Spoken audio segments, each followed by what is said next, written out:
Bago na ulit!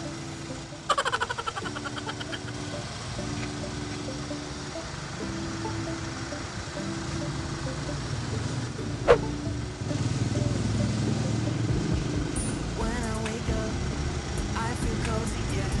Can you hold up? Ain't no coffee yet. Got no makeup. How do you look so fine?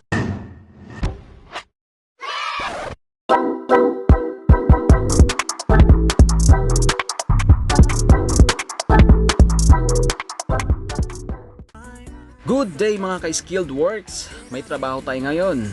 Change oil ng isang Mitsubishi Lancer. Okay? After ko raw ma-change oil, syempre linisin natin engine bay natin, engine wash natin rather.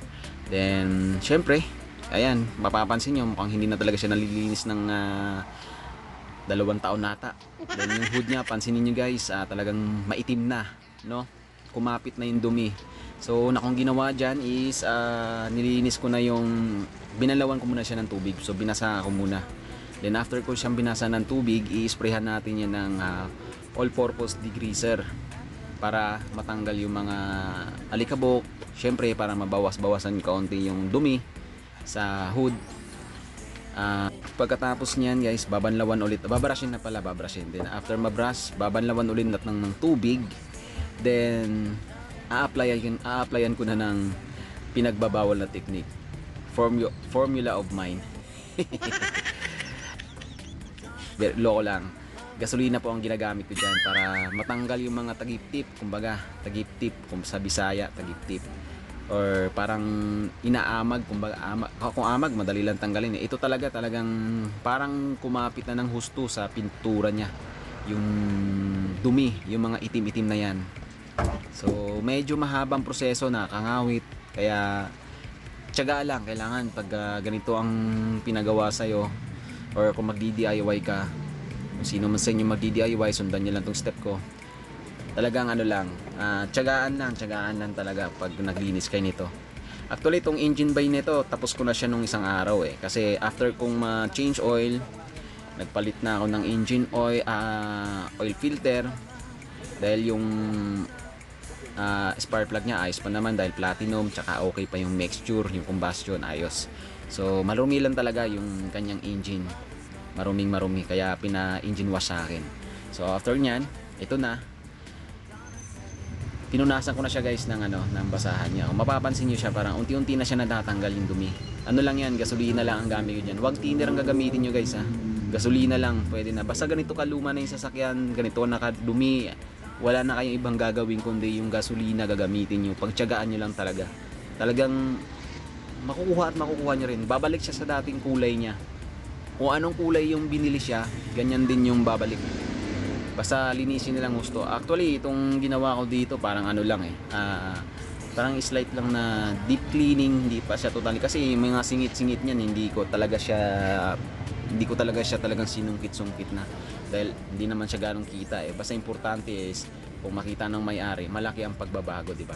So ganun lang para hindi kayo masyadong mahirapan din, dahil actually sa akin halos ang araw ko tong binuo, kasi kalahating araw pala, kasi talagang sobrang hirap siyang linisin, kasi yan ang nagpapatagal dyan, yung magpupunas ka ng gasolina.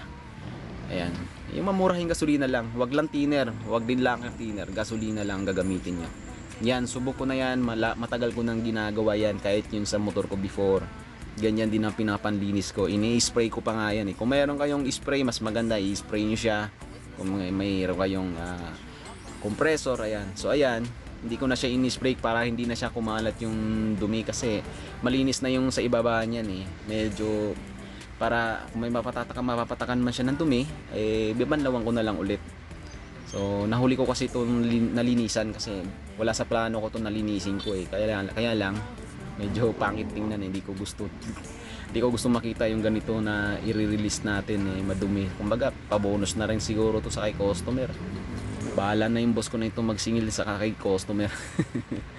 So ayun guys, paalala lang mga ka-skilled man, bawal ang magsindi ng sigarilyo or manigarilyo kapag ganitong proseso ang ginagawa nyo, dahil gasolina ang inyong pinupunas. Alright, ang work order nito is palitan ng engine oil, then palitan din ng coolant, siyempre engine wash. So ayun lang, para maging mukhang bago siya.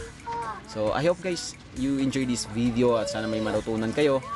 At paki-share po yung video guys para nang sa ganun marami po tayong matulungan at marami pong matuto kung sinong gustong mag-DIY dyan. Alright? So sundan nyo lang tong video ko. Ayan, wala po akong ibang ginamit dito kundi yan, brush, basahan, toothbrush. Then yung pinaka main is yung para matanggal yung tagip-tip, ayan, gasolina. Then para makintab yung pinaka engine bay, yung mga plastic, maiitim at parang maging wet look siya. Gamitan nyo siya ng VS1, pwedeng VS1 or pwede rin yung Pro Choice na dilutable. Pro Choice, maganda po yun. So ayan na, lalagyan na natin ng coolant. Yan, nagpalit ako ng coolant yan dahil sobrang tagal na yun, tubig lang ginagamit niya. So nilinis ko muna yung loob, dinrain muna natin. Yan. So sa magpapalit ng coolant, mga ka-skilled works, madali lang, i-ano nyo lang siya, tanggalin nyo lang yung pinaka valve sa ilalim ng radiator, i-drain nyo lang yung lumang tubig. Alright, maraming salamat po sa lahat. God bless po, ingat po tayong lahat at ride safe. Bye bye.